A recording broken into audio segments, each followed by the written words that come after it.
드디어 아브라함의 믿음의 시험이 끝이 났습니다. 자신의 아들을 번제로 드리라는 하나님의 요구 앞에 아브라함이 주저하지 않고 믿음으로 순종함으로 바쳤습니다.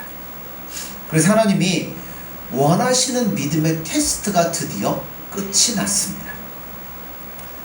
아브라함의 순종은 하나님이 원하시는 기준의 믿음이었습니다.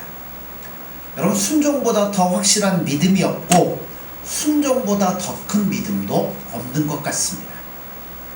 축복은 언제 주어지냐면 하나님의 말씀 앞에, 예수님의 말씀 앞에 우리가 순종함으로 받을 때 우리 안에 축복이 시작이 됩니다. 시험을 통과해야 진급을 할 수 있고요. 시험에 통과해야 대학교에도 들어갈 수 있습니다. 그런데 시험은 치르는 것이 사실은 쉽지가 않습니다. 시험 치르려면 여러분 기억나시죠? 밤도 새워보고 코피도 흘려보고 온갖 고통도 다 당해봅니다. 그러나 시험에 통과하면 그 다음에는 기쁨과 영광이 있는 겁니다. 축복은 믿음의 시험에 합격하고 순종한 사람에게 주어지는 특권입니다. 여러분도 믿음의 순종을 통하여 하나님이 예비하신 놀랍고 아름다운 축복을 경험할 수 있기를 간절히 소원합니다. 자, 15절에서 17절을 보십시오. 여호와의 사자가 하늘에서부터 두 번째 아브라함을 불러 이르시되 여호와께서 이르시기를 내가 나를 가리켜 맹세하노니 내가 이같이 행하여 내 아들 내 독자도 아끼지 아니하였은즉 내가 내게 큰 복을 주고 내 씨가 크게 번성하여 하늘의 별과 같고 바닷가의 모래와 같게 하리니 내 씨가 그 대적의 성문을 차지하리라. 여기 나오는 하나님의 사자는 하나님의 메시지를 전하는 천사입니다. 아브라함이 하나님의 명령 앞에 순종하여 이삭을 죽이기 위해서 칼을 내리치는 순간에 하나님의 천사가 나타납니다. 그리고 아브라함에게 말하죠. 아브라함아, 아브라함아. 하나님도 급하셨나 봐요. 그 아이에게 손을 대지 말라. 그에게 아무 일도 하지 말라. 내가 내 아들 내 독자까지도 아끼지 아니하였은즉 내가 이제야 내가 하나님을 경외하는 줄 아노라. 이런 메시지를 전달하게 됩니다. 하나님의 관심은요, 이삭을 죽이는 데 있지 않습니다. 아브라함의 믿음의 정도를 알아보는 데 하나님의 관심이 있지 이삭을 죽이는 데 관심이 있는 게 아니에요.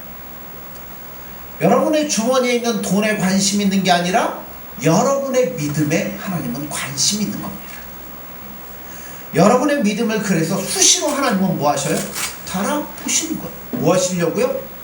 통과하면 복을 주시려고, 은혜를 주시려고. 그래서 날마다 우리 믿음을 달아보실 때가 많이 있습니다. 너는 나를 사랑하기 때문에 너 자신을 포기할 수 있냐?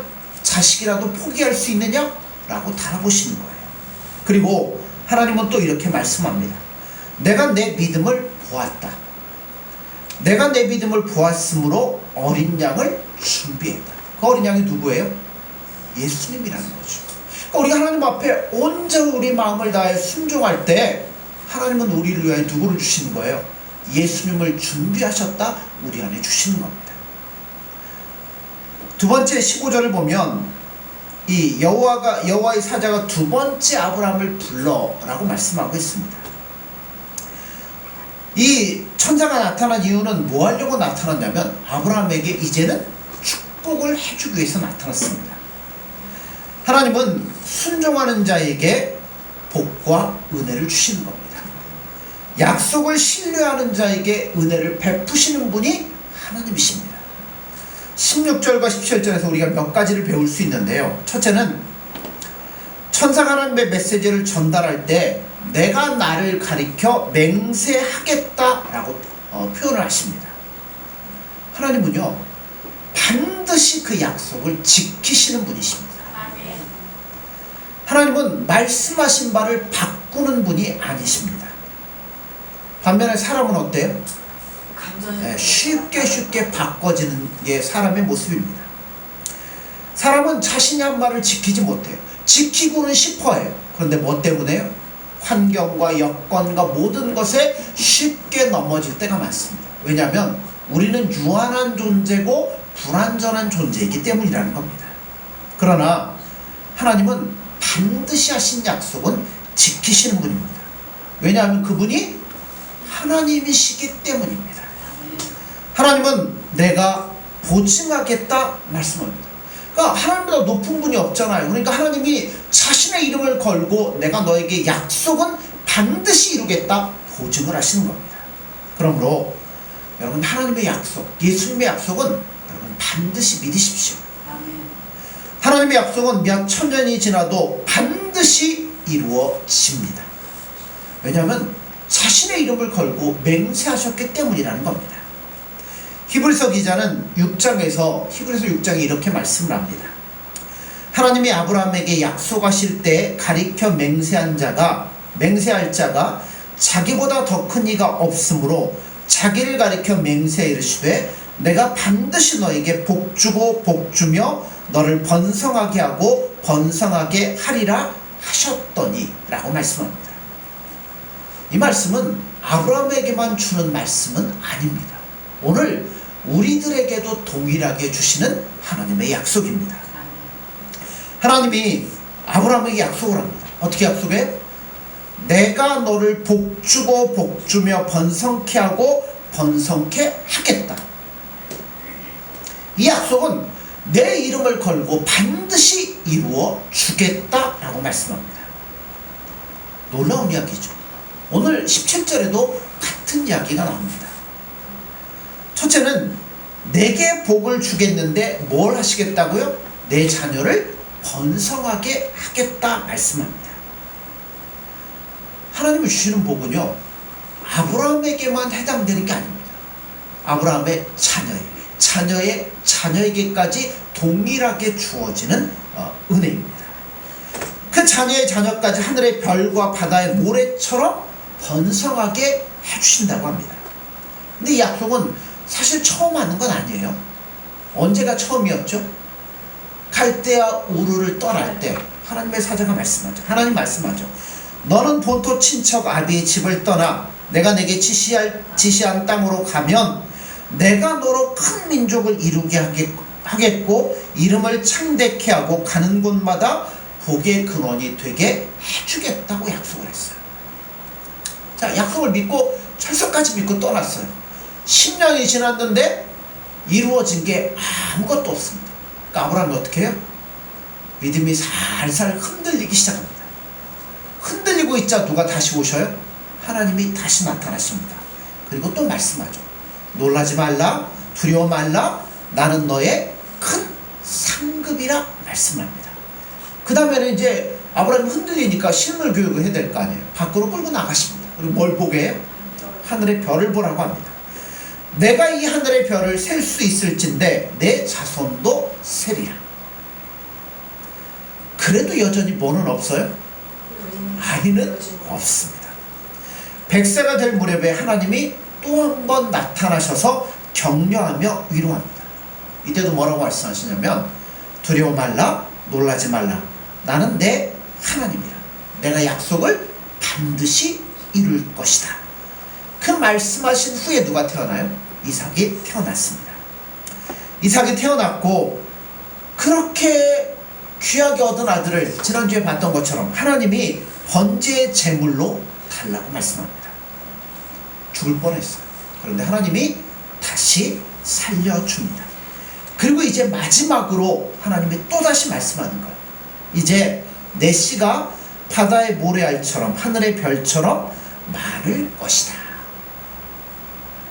밤하늘을 보면 뭐가 떠있죠? 별이 떠있죠. 옛날에는 이 공기가 좋아가지고 많이 보이는데 요새는 별로 안 보여요. 별 볼 일 없어요. 그래서 근데 사람이 눈으로 확인할 수 있는 하늘의 별이 몇 개 정도 될까요? 네, 셀 수 없이 많은데 우리 눈으로 확인할 수 있는 게 한 3,000개 정도 된다고 합니다.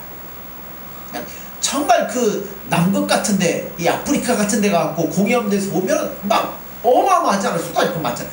그거를 다 쉬어볼 수 있다면 3,000개까지는 눈으로 확인이 가능하대요. 그런데 셀 수 있는 것보다 셀 수 없는 것이 어마어마하게 많지 않습니까? 그런데 하나님 뭐라 그래요? 그 수많은 별들처럼 자녀들을 번성케 하실 것이며 복을 주실 것이라고 말씀합니다. 하나님의 약속은 신실하다고 그랬잖아요. 내 이름으로 한 내 약속은 반드시 이루어질 거라고 하나님 말씀하십니다. 그러나 참된 복은 이것이 전부가 아니에요. 여러분, 건강하면 좋지만 건강이 복의 전부는 아닙니다. 돈이 많으면 편하죠. 부자가 되면 좋습니다. 가난한 것보다 좋지만 부자가 되는 것이 하나님이 주려고 하는 복의 전부는 아닙니다. 높은 자리에 올라가면 좋지만 그것이 복의 전부는 아닙니다. 진정한 복은 돈을 많이 벌고 성공하고 자녀가 잘 되는 것에 있는 것은 아닙니다. 아브라함은 제일 중요한 걸 얻었어요. 뭐냐면 약속의 자녀를 얻었습니다. 그리고 그 자녀는 엄청나게 번성할 것입니다. 근데 제일 중요한 건 그 자녀의 후손을 통해서 누가 이 땅에 오신다는 거예요? 예수님께서 이 땅에 오신다는 겁니다. 그러니까 아브라함이 왜 복의 근원이에요? 그의 후손을 통해서 예수님이 오시기 때문이라는 겁니다. 그렇기 때문에 복은 물질이 아니라 예수님이라는 겁니다. 그래서 우리가 예수님을 믿는 것과 그분을 아는 것과 그분을 전하는 것이 전할 수 있는 자가 되었다는 게 진짜 참된 복이라는 겁니다. 내시 가운데 인류를 구원할 메시아가 태어날 것이기 때문에 아브라함은 믿음의 조상이 된 거예요. 그러니까 아브라함이 우리는 순종했고 끝까지 갔고 그것 때문에 믿음의 조상이라는 게 아니에요. 아브라함의 자녀를 통해 누가 오시는 거예요? 예수님이 오시기 때문에 아브라함이 그 믿음의 조상이더라는 겁니다. 부자가 되는 것도 건강한 것도 성공하는 것도 축복이지만 우리에게 진짜 복은 예수님을 만나는 게 진짜 복입니다. 그 씨가 대적의 성문을 차지하리라 라고 말씀합니다. 여러분, 예수님 믿는 게 참된 축복입니다. 그러니까 여러분은 제일 소중한 것들을 갖고 계시는 분이에요. 우리 자녀들이 그래서 예수님을 믿게 될 것이고 민족이 예수님을 믿게 될 것입니다. 그리고 예수님으로 말미암아 대적의 문이 열리게 되고 얻을 것이라고 성경은 말씀합니다. 이게 아브라함에게 주신 복이라는 겁니다. 자, 18절을 보세요. 또 내 씨로 말미암아 천하 만민이 복을 받으리니 이는 내가 나의 말을 준행하였음이라 하셨다 하니라. 내 씨로 말미암아 천하 만민이 복을 받을 것이라고 말씀합니다. 그렇습니다. 우리는 아브라함의 자녀입니다. 왜냐하면 우리는 예수님을 믿는 자들이기 때문이라는 겁니다. 그 약속의 물줄기를 붙잡고 있는 자들이 바로 저와 여러분이기 때문입니다. 그러므로 여러분, 우리는 복받은 자녀예요. 우리가 가는 곳마다 누가 함께 하셔요? 예수님이 함께 하시다는 거죠. 그러니까 우리에게 복이 아까 뭐라고 그랬어요? 예수님을 아는 것, 만나는 것, 예수님과 동행하는 게 복이에요. 그러면 우리가 가는 곳마다 복이 임한다는 건 무슨 얘기겠어요? 우리가 어떤 삶을 살든 어디 가든 예수님이 나와 함께 하시기 때문에 복이라는 겁니다. 그러므로 여러분, 나 있는 곳이 복의 터전인 거예요. 내가 만나는 사람들에게 내가 알고 있는 예수님, 내 속에 있는 예수님이 그들에게 전해지기 때문에 그것도 복이 증거되는 겁니다. 그러므로 여러분, 만난 사람이 모두 복을 받게 되기를 간절히 소원합니다. 그건 내가 잘나고 똑똑하기 때문이 아니라 내 안에요 예수님이 계시기 때문에 내가 가면 예수님도 가고 내가 말하면 내 안에 있는 예수님도 말씀하시고, 그렇기 때문에 우리는 축복을 나누어주는 사람이고 기쁨을 주는 사람이라는 겁니다. 이게 축복이라는 거죠. 우리가 발견하는 것은, 그래서 이 믿음을 가지면 뭣도 가지게 되냐면 부활신앙도 가지게 된다는 겁니다. 자, 아브라함이 이삭을 죽이러 가지만 이삭은 다시 산다는 겁니다. 하나님의 믿음을 가진 사람은 죽어도 부활한다는 부활신앙을 가지게 됩니다. 그러니까 이런 거죠. 나는 망하지 않고 이것이 끝이 아니다. 왜냐하면 내 안에는 예수님이 계시고 예수님이 내 삶을 붙잡고 계시기 때문에 나는 절대 망할 수 없다는 겁니다. 여러분의 마음 가운데 이런 생각이 들기를 간절히 소원합니다. 그렇기 때문에 우리가 진짜 복받은 사람이라면 내 안에 예수님이 계시고 그 예수님과 대화하고 그 예수님과 만나고 그 예수님과 동행하기 때문에 여러분 슬퍼도 예수님 우리 마음속에서 위로해 주실 겁니다. 절망 가운데도 예수님이 아니야 내가 너와 함께 하니까 힘을 내 우리 안에 소망을 주실 거라는 겁니다. 그러니까 우리는 절대 절망하지 않아요. 이겨낼 수 있는 겁니다. 19절에서 아브라함은 다시 돌아오고 20절을 보십시오. 20절. 자, 이 이후에 어떤 사람이 아브라함에게 알려 이르기를 밀가가 당신의 형제 나홀에게 자녀를 낳았다 하였더라. 자, 그 후에 기쁜 소식이 들려옵니다. 그건 오래전에 헤어졌던 둘째 동생이 아이를 낳았다는 겁니다. 나홀은 아브라함의 동생입니다. 아브라함의 아버지가 누구죠? 데라입니다. 데라에게는 아들이 셋이 있어요. 아브라함, 나홀, 하란입니다. 그런데 갈대아 우르에서 셋째 아들 하란이 죽습니다. 그리고 하란의 아들이었던 조카 롯을 데리고 아브라함이 믿음의 여행을 떠났습니다. 근데 둘째 동생과는 헤어졌어요. 이 둘째 동생이 성경에 보면 밀가라는 여자와 결혼을 하여 아이를 낳았다는 소식을 듣습니다. 그 밀가는 바로 셋째 동생인 하란의 딸이었어요. 막 족보가 꼬이죠. 막. 근데 옛날에는 근친 결혼을 할 때였기 때문에 이런 일이 있을 수밖에 없었습니다. 밀가가 아이를 낳았는데 아이를 몇 명을 낳았어요? 8명을 낳았습니다. 그의 맏아들은 우스요, 우스의 형제는 부스와 아람의 아버지 그무엘과 게셋과 하스와 빌다스와 이들랍과 부두엘이라.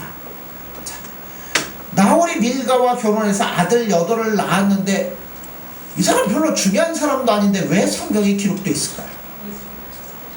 네? 읽기도 복잡한 아이들의 이름을 성경이 다 기록하고 있는데 그 이유는 23절에 있습니다. 23절에 보면 이 8사람은 아브라함의 형제 나홀의 아내 밀가의 소생이며 부두엘은 리브가를 낳았고, 이 8명 중에 성경은 관심 있는 사람이 딱 한 사람이에요. 누구예요? 부두엘입니다. 왜 부두엘이냐면, 근데 부두엘도 관심이 아니에요. 부두엘보다는 리브가에게 초점이 맞춰져 있습니다. 리브가 누구예요? 이삭의 아내가 되죠. 그러니까 모두가 누구의 계획 아니냐면 하나님의 계획 속에 지금 이루어지고 있습니다. 하나님은요, 여러분에게 관심이 굉장히 많으십니다. 만일 여러분들이 예수를 믿고 하나님의 말씀을 전하는 삶을 산다면 하나님은 예수님은 여러분에게 더 깊은 관심을 표현하실 것입니다. 왜냐하면 그게 축복을 전달하는 사람이잖아요. 제가 아까 축복이 뭐라고 예수님이라고 했잖아요. 예수님을 전달하는 사람에게 예수님이 얼마만큼 관심을 가질까요? 어마어마한 관심을 가지겠죠. 자, 이삭은 그런 복을 전달하는 사람입니다. 근데 복을 혼자 전달할 수는 없어요. 왜냐하면 이삭이 자녀를 낳아야 될 거 아니에요? 그 후손을 통해 예수님이 오실 거니까. 그러니까 혼자 아이를 낳을 수 없잖아. 누가 중요해? 아내가 중요한 겁니다. 그래서 그 아내가 중요한데 그 아내도 이삭과 동일한 축복을 전달할 자이기 때문에 하나님은 특별히 준비를 하신 겁니다. 뭐 별 상관도 없는 이름들을 막 넣으며 리브가가 어떻게 이 땅에 오나 하는 것들을 추적을 하고 있는 거예요. 이 말씀에서 우리 하나님의 놀라운 복의 계획과 섭리를 또 발견하게 됩니다. 조금 재미있는 사실은요, 이삭은 기적적인 출생입니다. 정상적인 출생의 방법으로는 이삭이 이 땅에 태어날 수가 없어요. 아브라함의 나이 100세 아이를 낳을 수 없는 나이에 하나님의 특별한 도우심으로 이 아이가 세상에 태어났습니다. 그런데 성인이 되었을 때 하나님이 그를 뭐라고 해요? 번제로 드리기를 원하셨습니다. 거기에 아브라함은 순종했습니다. 이삭을 죽이기로 결정을 했습니다. 그런데 그를 칼로 내리치려 할 때 하나님의 천사가 나타나 그를 죽이지 말라고 말합니다. 이렇게 보면 이삭은 생존하는 것 자체가 뭐예요? 기적이죠. 하나님의 은혜입니다. 태어날 때부터 지금까지 계속해서 복의 자녀로 하나님이 지키고 인도하시는 겁니다. 그런데 반면에 리브가는 어때요? 전혀 이것과는 관계가 없어요. 그는 나홀의 막내 아들 부두엘의 딸이었습니다. 이거는 그냥 평범한 일이에요. 누구나 결혼하면 아이를 낳고 그 아이가 또 장성 결혼하면 아이를 낳고 또 장성 아이를 낳고 그냥 자연적인 일들입니다. 그러나 이삭은 초자연적인 출생과 생존을 했습니다. 우리가 발견한 놀라운 하나님의 계획이 있는데 하나님은요 특별한 일들만을 통해서 역사하시는 분이 아니라는 겁니다. 일상적이고 자연적인 삶을 통해서도 지금 하나님은 일하시고 역사하신다는 겁니다. 이거는 누구에게 보여주냐면 예수님에게도 보여집니다. 예수님의 출생은 초자연적이죠. 동정녀 마리아에게 출생을 합니다. 동정녀라는 건 뭐예요? 남자를 알지 못한다는 겁니다. 그런데 생물학적으로 보면 남자와 결혼 안 하는데 어떻게 아이를 낳을 수 있어요? 그렇죠? 낳을 수 없어요. 그러나 하나님의 놀라운 방법으로 이 땅에 탄생을 하셨습니다. 그러나 반면에 예수님의 삶의 나머지 부분들을 가만히 살펴보면 인간과 동일한 모습으로 이 땅에서 살아가셨어요. 안진뱅이를 일으키고 눈먼 자를 뜨게 하고 죽은 자를 살리는 초자연적인 기적도 일으키셨지만 대부분은 뭐 하셨어요? 우리들과 똑같은 일상적인 삶을 살아오셨습니다. 예수님이라고 배가 안 먹으면 배부르십니까? 아니죠. 인간의 모습을 입고 오셨기 때문에 안 드시면 배가 고플 수밖에 없어요. 피곤할 때가 있고 십자가에 못 박혀서 우리와 동일하게 고통을 경험하셨습니다. 또 아무도 그 곁을 지키지 못하기 때문에 외로움도 느끼셨어요. 그래서 우리는 예수님에게서 두 가지의 모습을 다 봅니다. 기적적이고 초자연적인 모습과 인간적이고 극히 자연적인 모습입니다. 하나님의 계획과 섭리는 이 두 가지를 모두 포함을 합니다. 그러니까 우리는 우리 눈앞에 어떤 기적적인 현상이 벌어져야 하나님이 일하십니다 라고 생각하지 일상적인 생활 가운데는 그거를 생각을 안 할 때가 많은데 아니에요. 기적적인 것도 하나님이 하시지만 우리가 일상에서 편안하게 살아가며 만나는 모든 것도 예수님의 섭리와 손길 안에 움직인다는 걸 기억하셔야 됩니다. 아멘. 이성적으로 해석할 수 없고 설명할 수 없는 영적인 은혜도 경험하지만 그것이 여러분 날마다 매일같이 지속되는 건 아닙니다. 한편으로는 초자연적인 기적이 나타나지만 한편으로는 우리의 삶을 지극히 일상적이고 자연적인 삶이 계속 이루어지고 있다는 겁니다. 그러므로 우리가 예수님 믿고 특별한 선택을 받았어도 오만하지 말아야 될 이유가 여기 있는 것 같습니다. 우리는 그냥 보통 사람이에요. 밥 먹고 잠자고 느끼며 사는 사람들입니다. 대표적인 예가 누구냐면 나사로죠. 나사로는 죽어서 냄새가 나는 나사로를 예수님 어떻게 하셔요? 살려주시잖아요.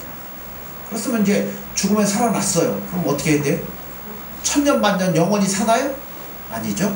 똑같은 삶을 살다가 나이가 들어서 죽게 됩니다.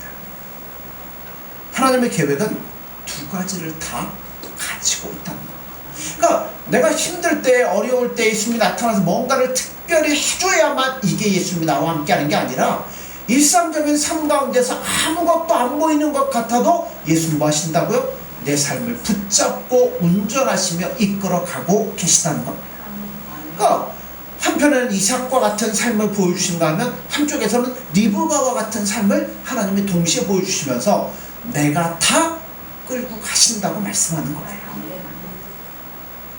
그러므로 초자연적인 것이든 자연적인 것이든 하나님의 구원, 예수님의 섭리가 그 안에 있음을 믿으시기 바랍니다. 그것은 약속을 통해서 이루어지는 겁니다. 하나님의 구원의 축복은 약속을 통해 이삭이 태어났고 약속을 통해 리브가가 태어나서 하나님의 구원을 이룬다는 사실입니다. 민수기 13장 19절에 보면 하나님은 사람이 아니시니 거짓말을 하지 않으시고 인생이 아니시니 후회가 없으시도다. 어찌 그 말씀하신 바를 행하지 않으시며 하신 말씀을 실행하지 않으시랴. 그래서 그 약속대로 모든 것이 이루어졌고 또 우리 안에 또 다른 약속이 있죠. 예수님은 우리가 보는 가운데 올라가시면서 뭐라 그러셨어요? 내가 이제 올 거다. 너희 보는 대로 올 거다. 그러니까 뭐 하라고요? 깨어있으라는 거죠. 여러분, 그 약속이 오늘 우리 안에 있습니다. 또 아브라함이 믿음의 조상이 되었고 복의 근원이 되었고 복을 전하는 자가 되었던 것처럼 여러분, 우리도 똑같은 아브라함의 자손이고 우리 안에 예수님이 살아계시다는 겁니다. 그러므로 그 예수님만을 붙잡고 그 예수님만을 의지하며 나아갈 때 아브라함에게 은혜를 주셨던 것처럼 우리에게도 동일한 은혜를 주셔서 예수님과 더불어 즐거이 이 삶을 살아가리라 믿습니다. 그러므로 더욱더 예수님 말씀 앞에 순종함으로 나아갈 수 있는 저와 여러분들이 되어지기를 간절히 소원합니다. 예수님 사랑합니다. 또한 감사합니다. 연약하고 나약한 아브라함이지만 하나님께서 그에게 말씀하시고 훈련을 시키시고 연단을 시키셔서 이제는 어떠한 하나님의 약속이든지 순종할 수 있는 믿음의 조상으로 삼으신 것을 성경을 통해서 저희들이 깨닫습니다. 저희들에게도 동일하게 말씀하시며 일하시리라 믿습니다. 오늘도 저희들이 예수님의 약속을 붙잡고 하나님의 약속을 붙잡고 믿음으로 순종함으로 나아갈 때 우리 안에 찾아오셔서 말씀하여 주시고 우리 삶을 만져주시고 인도하여 주셔서 흔들리지 아니하며 순종함으로 하나님의 크신 은혜와 복을 누릴 수 있는 저희들의 삶이 되어질 수 있도록 함께하여 주옵소서. 예수님의 이름으로 기도드립니다. 아멘.